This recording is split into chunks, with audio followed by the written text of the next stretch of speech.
Renigunta BC హాస్టల్లో 15 మంది విద్యార్థులకు వాంతులు విరోచనాలు కావడంతో రేణిగుంట ప్రాథమిక ఆరోగ్య కేంద్రానికి తరలించి వైద్య చికిత్సలు అందించారు. సంఘటన జరిగిన వెంటనే జిల్లా వైద్య అధికారి డాక్టర్ శ్రీహరి హాస్పిటల్లో వైద్య చికిత్సలు తీసుకుంటున్న విద్యార్థులను పరామర్శించి జరిగిన సంఘటనపై ఆరా తీశారు. డిఎంహెచ్ఓ శ్రీహరి మాట్లాడుతూ బీసీ హాస్టల్లో విద్యార్థులకు డయేరియా కావడంతో మెరుగైన వైద్యం కోసం కొంతమంది విద్యార్థులను తిరుపతి రొయ్యకి తరలించామని తెలిపారు.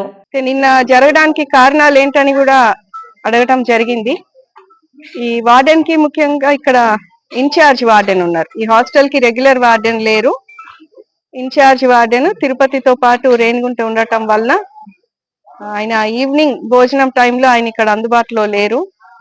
పక్కన చుట్టుపక్కల ఏదో ఒకటి గృహ ప్రవేశం జరిగిందంట. అక్కడి నుంచి ఫంక్షన్ లో వండిన ఫుడ్ కూడా తీసుకొచ్చి వంట మనిషి పిల్లలకి రాత్రి భోజనంతో పాటు ఇవ్వటం జరిగిందని పిల్లలు చెప్పారు. సో అది ఫుడ్ కంటామినేషన్ జరిగిండొచ్చని అనుకుంటున్నాము. వాటర్ శాంపుల్స్ కూడా తీసి టెస్టింగ్ పంపించాము. రేణిగుంటలో సప్లై చేసే డ్రింకింగ్ వాటరే, పోర్టబుల్ వాటరే. ఇప్పటి వరకు జరిగిన ప్రిలిమినరీ అనాలిసిస్ ప్రకారం వాటర్ శాంపుల్స్ అయితే సేఫ్ అని వచ్చింది. కారణాలు ఏమైనప్పటికీ కూడా పిల్లలు డిశ్చార్జ్ అయ్యేంత వరకు రియాలో వాళ్ళని డిఎంఎండ్హెచ్ఓ టీం ఫాలో అప్ చేస్తున్నారు.